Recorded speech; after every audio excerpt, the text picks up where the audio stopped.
tahu ya. Jadi monggo nggak apa-apa, dikonfirmasikan aja. Konfirmasinya lewat mana? Lewat WA. Sebentar, saya share kode. Oke.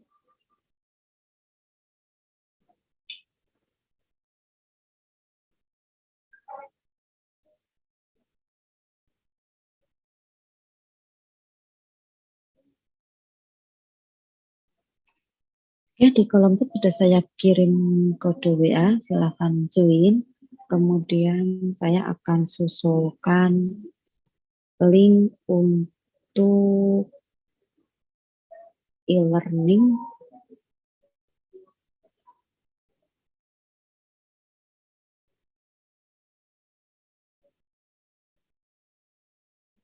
saya carikan dulu linknya. Kalau mau dicari di e-learning juga bisa sih, cari aja internet of things di sana, pokoknya yang ada 20-20-nya, karena itu tadi IoT kebetulan berjalan di 20 bulan. Jadi nyarinya memang ya harus dicari biar nggak masuk kelas yang salah.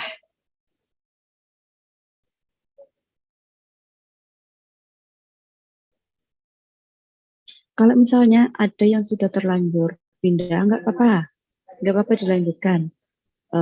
Yang penting pastikan kalian ada di kurikulum yang sama. Jadi ya pengampunya siapapun nggak ada masalah. Bisa jadi nanti pindah kelas ya ketemu saya lagi, bisa jadi ketemu yang lain, ya nggak apa-apa. Cuman untuk yang pindah kelas berarti nanti nggak usah join di grup WhatsApp yang kelas ini, gitu ya. E-learningnya juga nanti menyesuaikan kelas yang kalian ikuti nanti. Nah, kebetulan untuk materi kemungkinan pekan ini saya belum memulai materi. Ya ada sih, ada, cuman nanti saya putarkan dari YouTube biar ada gambaran. Oh ya, kita belum, saya belum mengenalkan diri. Perkenalkan, nama saya Rodia Mardia. Kita ketemu di mata kuliah ini 1 semester. Untuk konsep perkuliahannya, saya tadinya ya, karena kan tadinya luring. Nah, saya sudah merencanakan nanti akan ada semacam kayak tugas kelompok untuk bikin project. Nah, kalau luring itu mungkin lebih enak, kalian bisa lihat langsung wujud rangkainya seperti apa. Tapi karena beralih ke daring lagi, jadi mungkin ya coba disimulasikan. Sebetulnya apa ya? Kita kan ini di teori ya, kita lebih ke konsep. Jadi saya semacam tidak begitu banyak memberikan penerapannya ya. Penerapan tidak saya kasih terlalu banyak porsinya karena memang kita basicnya di teori. Tapi saya juga ingin kalian itu kenal, nggak cuma sekedar IoT itu apa, IoT itu seperti apa, tidak hanya sebatas itu. Saya ingin kalian tetap kenal, jadi saya usahakan untuk menyiapkan waktu biar kenal seperti apa sih nanti gambarannya rangkaian IoT. Nah, semoga nanti kalian tetap bisa membuat proyeknya, syukur-syukur berbentuk alat. Syukur-syukur terkoneksi internet juga, syukur-syukur bisa digunakan untuk memonitor hasil dari proyek kalian. Kalau ternyata tidak memungkinkan, ya mungkin saya akan minta rancangannya saja, gitu ya. Nah, sebelum saya bahas ke materi, saya punya form, saya minta tolong diisikan dulu. Saya pengen tahu nih, sebelum kita masuk ke materi IoT. Oh iya, enroll key-nya IoT ini kelas apa? Kelas F, IoT F, gitu. Kecil semua.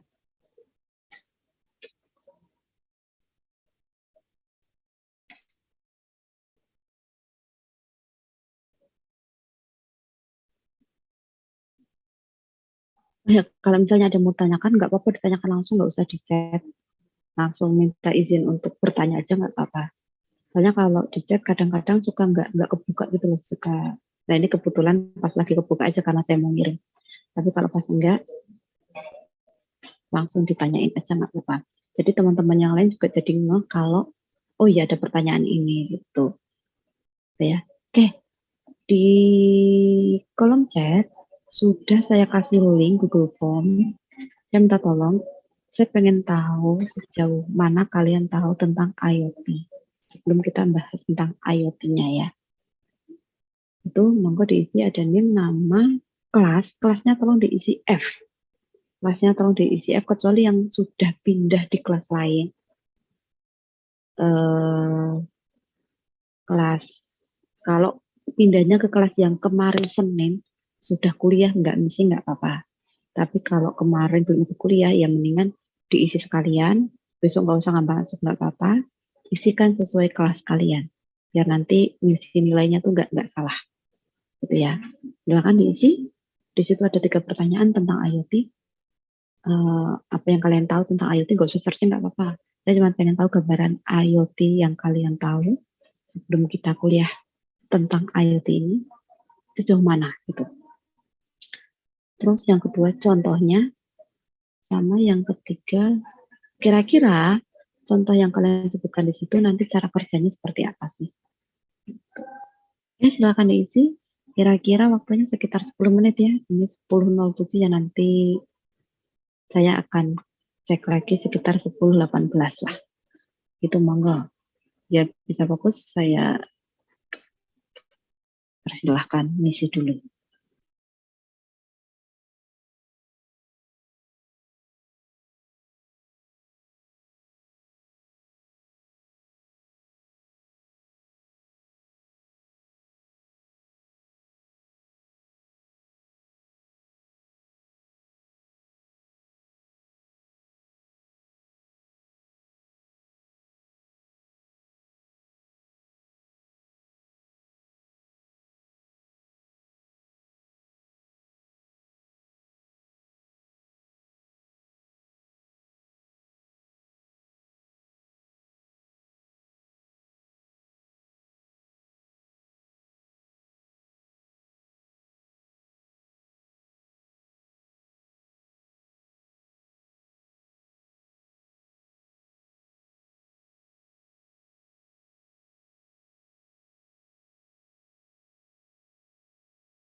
Maaf Bu, menanya, Ya, ini yang soal nomor dua, maksudnya gimana Bu? Ini fitur dari IoT sendiri atau perangkatnya? nomor dua, kalau nggak salah contoh aja sih. Contoh, Contoh, jadi kira-kira IoT itu kalau diterapkan akan seperti apa sih? Lebih ke oh, misalnya, lebih ke contoh fitur gitu ya, bisa, fitur di perangkat. Ya, ya, ah, ya. ah,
Sudah.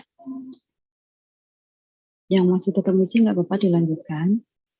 Nah, yang sudah selesai,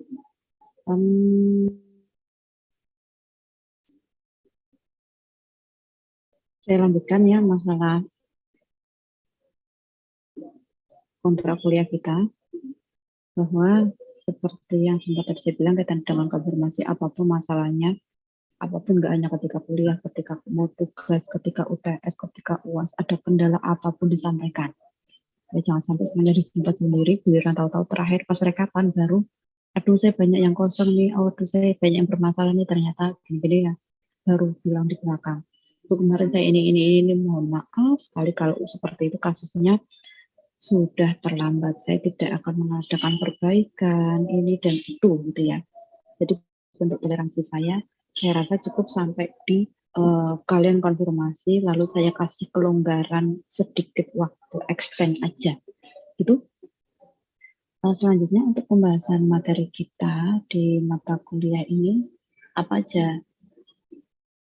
Ini saya nggak bagikan filenya, biasanya bahasan ini saya taruh di PPT. Contohnya, bentar, saya izin share screen dulu. Misalnya ini ya, misalnya bahasan kita ada nih, itu tentang IoT-nya, kemudian tentang tentang IoT-nya, networking, yang kaitannya dengan IoT, implementasi sensor, kemudian konektivitas di antara perangkat dengan jaringan seperti apa, tahu kebutuhan perangkat kerasnya apa, tahu topologi jaringan yang digunakan seperti apa, kemudian pemanfaatan cloud computing, jadi penyimpanan di cloud gitu ya. Lalu contoh IoT, termasuk contoh IoT di bidang industri. Nah, ini bahasan kita satu semester. Nah, kemudian penilaiannya berdasarkan capaian, di mana di sini sudah ditentukan capaiannya ada 4 hal. Yaitu kita memahami konsep IoT, ini secara teori ya, tahu konsepnya seperti apa. Kemudian kita juga paham kebutuhan sensornya itu apa. Jadi kalau ada permasalahan ini, kira-kira ini tuh butuh sensor apa aja sih? Gitu. Kemudian capaian yang kedua, yaitu kita tahu kebutuhan perangkat kerasnya. Jadi kalau kita mau membangun perangkat keras, kebutuhannya itu apa aja, kita diharapkan tahu. Sama tahu koneksinya. Jadi nggak hanya sekedar tahu, oh perangkat kerasnya butuhnya ABCD, tapi tidak terhubung. Nah, sama aja. Gitu ya. Nah, dua capaian itu adalah dua capaian untuk sebelum UTS. Lalu setelah UTS, diharapkan kita bisa merancang skenario topologinya itu seperti apa. Kemudian kalau memang di situ memanfaatkan teknologi cloud, maka harusnya seperti apa. Itu yang terakhir, ini seperti yang saya bahas tadi, bahwa saya harap kita nanti berakhir di pembuatan project ya, bisa merancang sistem berbasis IoT. Nah, ini nanti penugasannya kemungkinan akan diberikan sejak awal.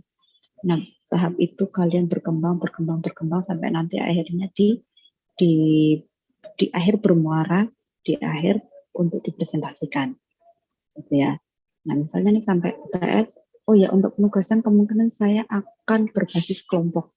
Jadi silahkan kalian mulai cari-cari anggota kelompok kalian 4 orang saja, nggak kurang, nggak lebih. Jadi hanya boleh 4 orang. Ya, nanti saya akan pantau.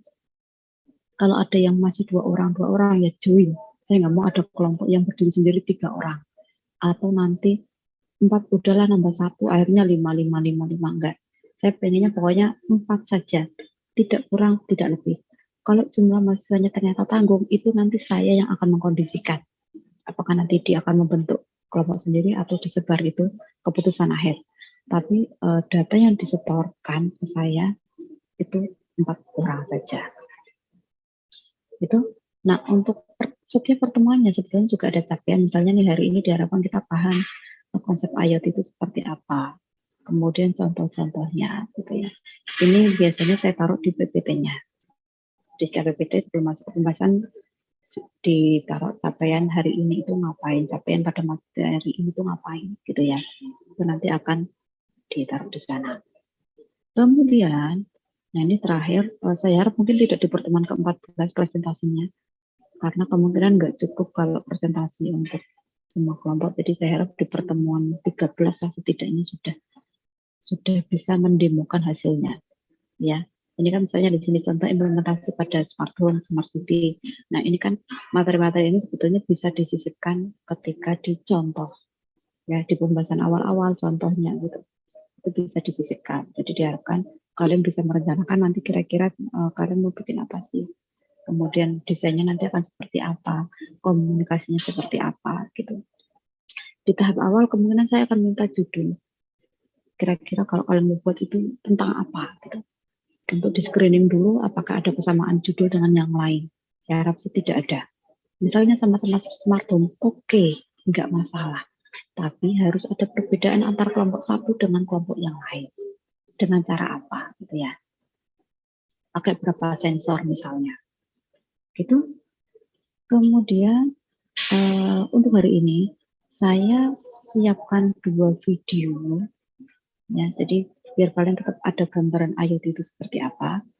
Video ini, oh ya, biasanya saya kalau kuliah, terutama kuliah online ya, apalagi kalau dapat yang kelasnya tuh, misalnya nih, ada beberapa kelas, 5 kelas misalnya, karena materinya sama, berulang, biasanya yang saya lakukan adalah, saya kuliah live itu di kelas pertama, kemudian saya rekamannya itu saya gunakan untuk di kuliah-kuliah selanjutnya. Ya, tapi tetap ada pendampingan di saya tidak akan hanya ngasih ini video silakan ditonton terus udah saya tutup, enggak seperti itu. Usahakan tetap ada diskusi seperti yang tadi saya bilang. Saya tetap pengen ada konsep untuk kalian ngedevelop program IoT-nya gitu ya. Oke, selanjutnya seperti saya bilang, jadi biar referensi kuliahnya itu enggak cuma satu sumber.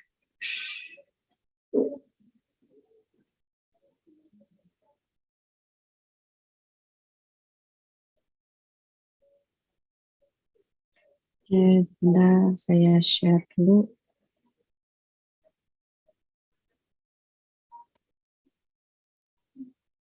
Bayangkan, bagaimana barang-barang elektronik di rumah dapat dikendalikan dari jarak jauh?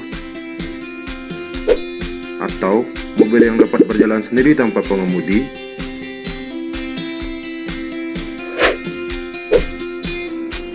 Kok bisa? Bagaimana caranya? Interaksi manusia dengan manusia sudah sangat biasa sejak zaman dahulu kala. Interaksi antara manusia dengan mesin sudah biasa pula sejak adanya penemuan teknologi seperti komputer atau gadget. Namun, pernahkah Anda bayangkan bagaimana jika mesin atau perangkat elektronik juga dapat berinteraksi dengan mesin? Inilah yang disebut dengan Internet of Things. Internet of Things adalah sebuah teknologi yang memungkinkan kita untuk menghubungkan mesin, perangkat, dan perangkat lainnya melalui jaringan. Internet of Things masih relatif baru di dunia teknologi saat ini. Akan tetapi, diprediksi teknologi ini akan berkembang pesat dan menjadi tren yang luar biasa. Internet of Things adalah interkoneksi yang unik antara embedded computing device dalam infrastruktur internet. Setiap perangkat IoT memiliki identitas, bisa beroperasi secara mandiri, dan bisa berkomunikasi dengan pengguna dan perangkat IoT lainnya. Cara kerja dari Internet of Things cukup mudah. Setiap benda harus memiliki sebuah identitas berupa IP address. IP address yang digunakan adalah IPv6. Mengapa IPv6? Alamat IP terdiri dari dua jenis yaitu IPv4 dan IPv6. IPv4 contohnya seperti 192.168.8.1. Sedangkan IPv6 akan terlihat seperti ini. IPv4 hanya menggunakan format 32 bit, sedangkan IPv6 menggunakan format 128 bit. Jika di dunia ini terdapat jutaan alat berbasis IoT dan masih menggunakan IPv4, maka maksimal hanya akan ada 4.294.967.296 perangkat saja di seluruh dunia. Sedangkan dengan adanya IPv6, jumlah perangkat yang dapat dikoneksi ke internet hampir tidak terbatas. Setelah benda tersebut memiliki alamat IP dan terkoneksi dengan jaringan internet, maka benda tersebut dapat diakses dari manapun oleh pemiliknya. Perangkat IoT yang telah terkoneksi dengan jaringan internet tadi dapat dipasang sensor atau alat penggerak untuk membantu pekerjaan manusia sehari-hari. Manfaat dengan adanya IoT antara lain saat ini penerapan teknologi jadi lebih maksimal. Perangkat yang saling terhubung satu sama lain memungkinkan perangkat tersebut bekerja secara otomatis tanpa perintah dari manusia. Selain itu, di era Big Data, Internet of Things memungkinkan pengumpulan data yang lebih banyak untuk mendapatkan hasil yang lebih akurat. Dalam kehidupan sehari-hari, Internet of Things dapat dimanfaatkan sebagai home automation, misalnya pada perangkat elektronik. Mesin penanak nasi yang telah berteknologi IoT dapat dikendalikan pemiliknya hanya dari perangkat smartphone. Contoh lainnya adalah pintu rumah. Pemilik rumah dapat memastikan rumahnya terkunci saat ditinggal pergi, mengunci rumahnya dari jarak jauh, bahkan dapat membukakan kunci rumah saat ada tamu keluarga yang mendadak datang. Sekarang apabila pemilik rumah lupa mematikan lampu atau yang lain seperti AC, TV, dan lain-lain, pemilik rumah dapat mematikannya dari jarak jauh melalui aplikasi IoT. Kemudian di sisi lingkungan, perangkat Internet of Things dapat diintegrasikan dengan berbagai jenis sensor, salah satunya sensor tingkat keasaman. Sensor ini bermanfaat untuk mendeteksi tingkat keasaman pada sungai, kolam, atau tangki. Deteksi tingkat keasaman bermanfaat untuk menentukan apakah air layak untuk diminum. Pemasangan sensor di sungai atau laut juga dapat digunakan untuk mendeteksi adanya limbah berbahaya yang berpotensi mencemari lingkungan. Saat terjadi pencemaran, sensor akan mengirimkan notifikasi ke dashboard pemantauan, sehingga pengambilan tindakan dan pengambilan keputusan dapat dilakukan lebih cepat dan akurat. Internet of Things dalam tata kota membantu pemerintah mewujudkan smart city. Misalnya di kota-kota besar, di setiap persimpangan dipasang sensor untuk menghitung jumlah kendaraan bermotor yang melintas. Dengan adanya pemantauan terhadap kendaraan tersebut, pemerintah dapat memantau tingkat kemacetan di jalan, sehingga aparat yang berwenang dapat mengambil tindakan untuk membuat rekayasa lalu lintas. Selain itu, melalui Internet of Things, pemerintah dapat memantau tingkat keretakan jembatan dan bangunan. Dengan adanya pemantauan ini, tentu kejadian yang tidak diinginkan dapat dicegah.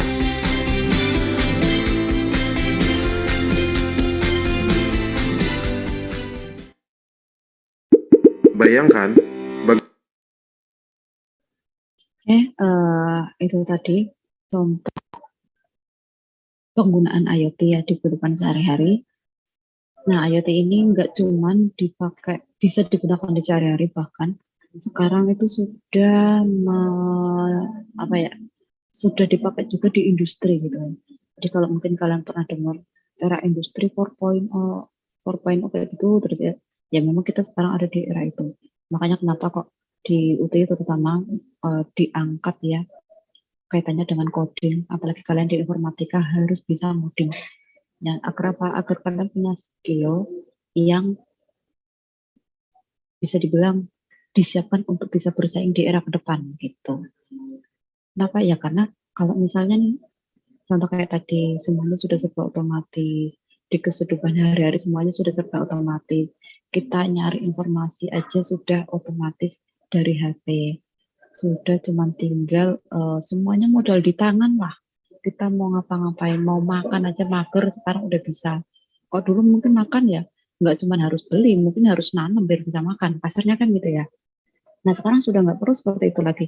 Sudah memang sudah dibuat semudah itu. Nah kalau misalnya IoT ini sampai ke dunia industri dan kita ada di dunia industri yang kebetulan bisa diotomatisasi, lalu apa kabar kalau kita nggak siap bersaing?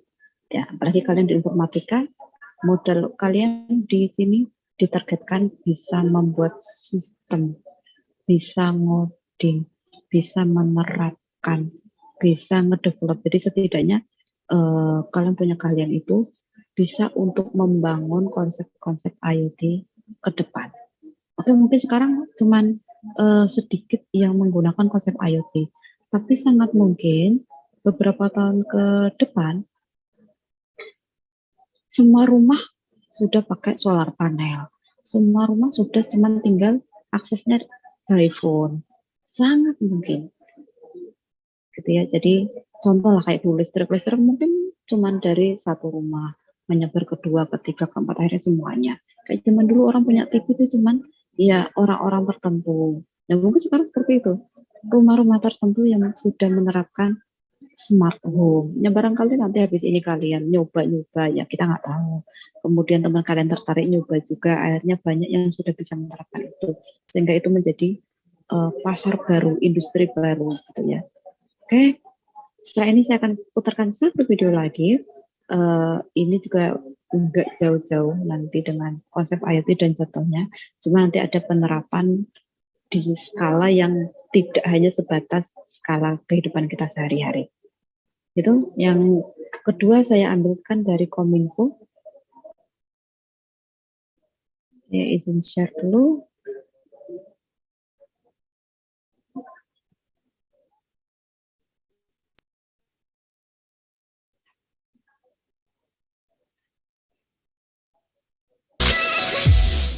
Internet of Things, atau yang biasa disingkat IoT, kalau kata terjemahannya Mbah Google sih artinya Internet Hal. Halo apa mas maksudnya? Jadi ini, IoT dapat didefinisikan sebagai jaringan objek-objek yang saling terkoneksi di seluruh dunia, yang secara unik didasarkan pada protokol komunikasi standar. Gampangnya, IoT adalah segala aktivitas manusia dengan benda dengan benda seperti sensor, robot, platform, cloud, yang terhubung melalui protokol komunikasi standar untuk saling menerima atau mengirimkan informasi. Mulai dari smart home, smart city, smart farming, sampai smart factory. Dari mobil tanpa pengemudi, sampai pertanian tanpa petani. Pokoknya, segala macam hal yang mempunyai sensor dan aktuator yang bisa dinyalakan dan dimatikan dan dihubungkan ke sebuah jaringan terutama internet adalah Internet of Things. Baru sekarang, IoT banyak diperbincangkan. Kenapa yuk? Mau tahu kan? Kalau nggak mau, ya nggak apa-apa. Saya tetap kasih tahu, daripada saya kasih tempe. Kenapa baru sekarang? IoT itu sangat membutuhkan jaringan internet berkecepatan tinggi. Dan sekarang ini, akses internet berkecepatan tinggi di Indonesia sudah semakin rata. Biaya jaringan dan teknologinya pun semakin terjangkau. Apalagi ntar kalau Palaparing udah beroperasi 100%, dan ditambah hadirnya high throughput satelit atau satelit multifungsi berkecepatan tinggi. Penetrasi internet yang semakin meningkat dan biaya perangkat yang semakin terjangkau membuat pengguna smartphone di Indonesia terus meningkat. Perpaduan keduanya membuat para produsen perangkat elektronik berinovasi memproduksi perangkat yang terhubung dengan internet. Dari sinilah muncul istilah internet untuk berbagai macam hal, atau yang disebut Internet of Things. Tujuannya hanya satu, membuat pekerjaan kita jadi lebih efektif, mudah, dan efisien. Mungkin ada nih Sobatkom yang rumahnya dipasangi kamera pengawas atau CCTV, terus ngawasin keadaan rumahnya lewat ponsel pintar. Artinya, kamera CCTV Sobatkom terhubung ke internet dan bisa diakses di ponsel. Ini juga sudah termasuk IoT loh. Atau mungkin Sobatkom punya remote AC pintar, yang kalau udah dekat rumah, remote-nya akan otomatis nyalain AC di rumah, biar pas Sobatkom sampai, ruangan udah dingin. Dari mana si remote tahu kalau Sobatkom udah mau sampai? Dia minta keterangan lokasi ke ponsel pintar Sobatkom, jadi tahu Sobatkom udah mau sampai atau belum. Atau kalau Sobatkom lupa matiin AC, si remote pintar ini bisa disuruh matiin AC dari kantor atau kampus atau saat Sobatkom masih di perjalanan. Bukan cuma AC, lampu, sistem keamanan rumah seperti alarm dan kunci elektronik, atau bahkan mesin pembuat kopi, semuanya bisa dikendalikan dari jarak jauh jika sudah terhubung dengan internet. Itu baru di rumah. IoT juga bisa digunakan misalnya di bidang agrikultur. Ada robot irigasi yang bisa menguji kadar air tanah, yang memberi informasi ke pusat irigasi untuk membuka atau menutup irigasi sesuai kadar air tersebut. Ada robot yang bertugas membunuh gulma dan hama, yang memulai patroli jika survei udara dari drone pintar menunjukkan ada tanda-tanda serangan hama. Pak Tani pun bisa melihat data-data itu dari rumah menggunakan ponsel atau komputer mereka yang terhubung dengan internet. Sobatkom kepikiran nggak? Emang ini semua di Indonesia udah bisa diterapin? Emang bisa gitu? Ngubungin HP ke kulkas, ke mesin kopi, ke orang-orangan sawah? Ngubungin dia aja susah banget aku tuh. Bisa dong. Jadi, Kementerian Komunikasi dan Informatika mendukung penuh penerapan Internet of Things atau IoT di Indonesia. Salah satunya dengan dikeluarkannya Permen Kominfo nomor 1 tentang penggunaan spektrum frekuensi radio berdasarkan izin kelas atau disebut juga izin kelas penggunaan frekuensi untuk Internet of Things.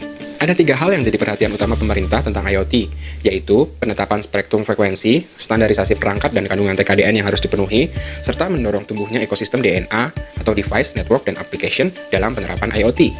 Kebijakan IoT ini diharapkan dapat mendorong pertumbuhan IoT di Indonesia, baik bagi IoT makers, penyedia platform, penyedia jaringan, hingga penyedia solusi IoT untuk semua sektor. Nah, gitu Sobatkom penjelasan tentang IoT. Semoga dapat menambah wawasan dan semakin tercerahkan. Kalau kurang cerah, coba pakai skincare whitening, tambahin foundation, dan highlighter jangan lupa. Oh iya, jangan lupa subscribe channel Kominfo TV, biar nggak ketinggalan episode lain Kominfopedia, dan biar Sobatkom selalu lebih cerah dari yang lain.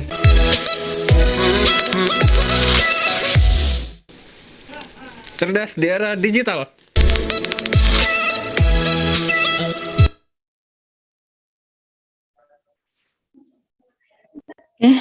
Kira-kira begitu untuk gambaran pembahasan Internet of Things, dimana kenapa ini saya taruh video yang di awal biar kalian ada gambaran realnya dulu.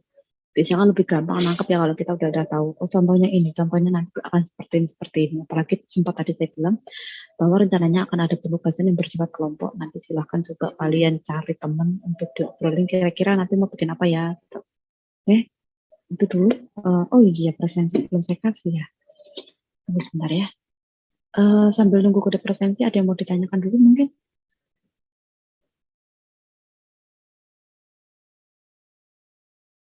Aku mau tanya Bu, Oke. kalau smartphone yang di remote sama laptop kita itu termasuk Internet of Things nggak Bu? Pakai Metasploit kayak gitu Bu. Pakai apa? Metasploit.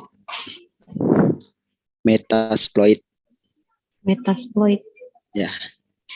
Istilah itu saya baru dengar terus kan. Sebentar.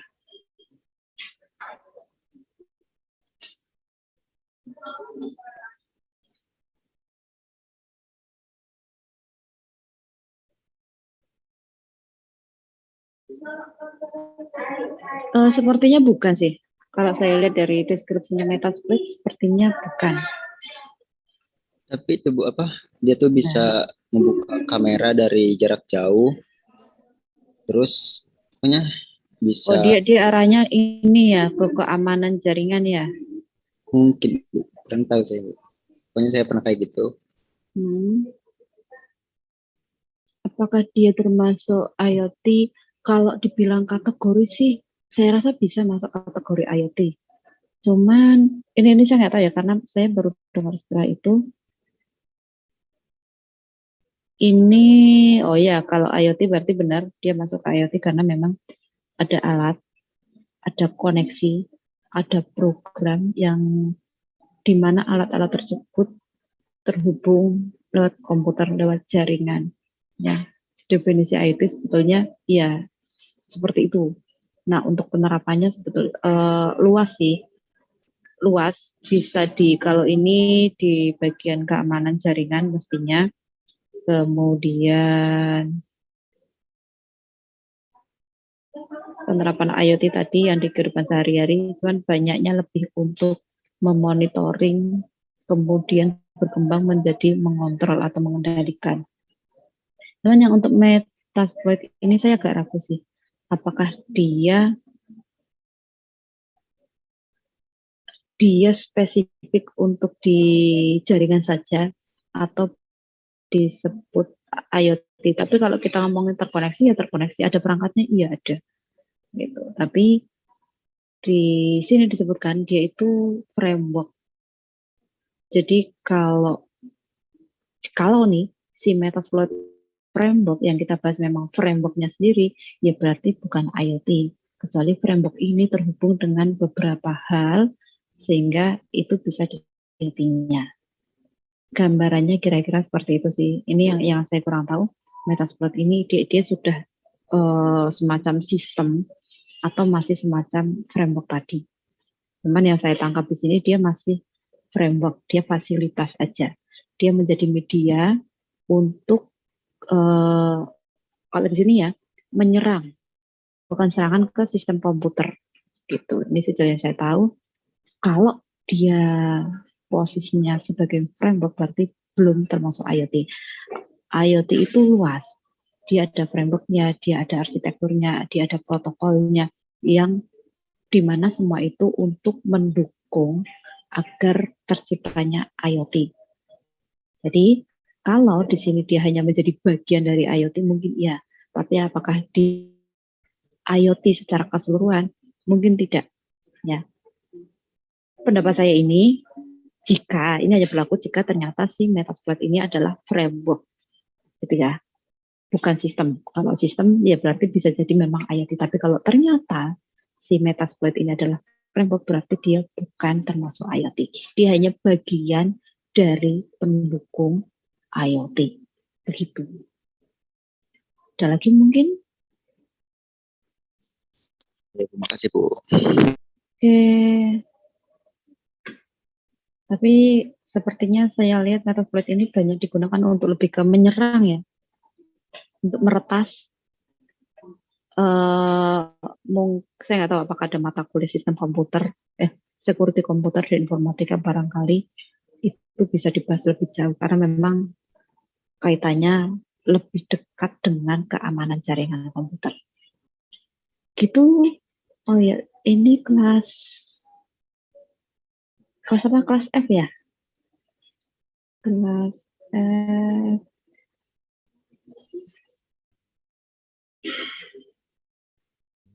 Permisi Bu, izin bertanya.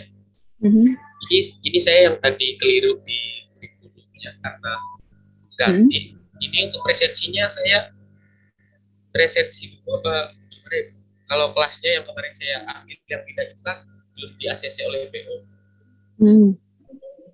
Jadi saya Presensi dulu aja nggak apa-apa. Presensi dulu aja nggak apa-apa. Karena namanya berarti masih nyantel di yang KRS sekarang ya. Betul. Ya oke, nggak apa-apa. Silakan kode presensi sudah saya share. Kalau ada kendala untuk presensi silakan disampaikan ke Bapak. Saya tunggu. Kemudian buat yang sudah presensi dan nggak ada kendala,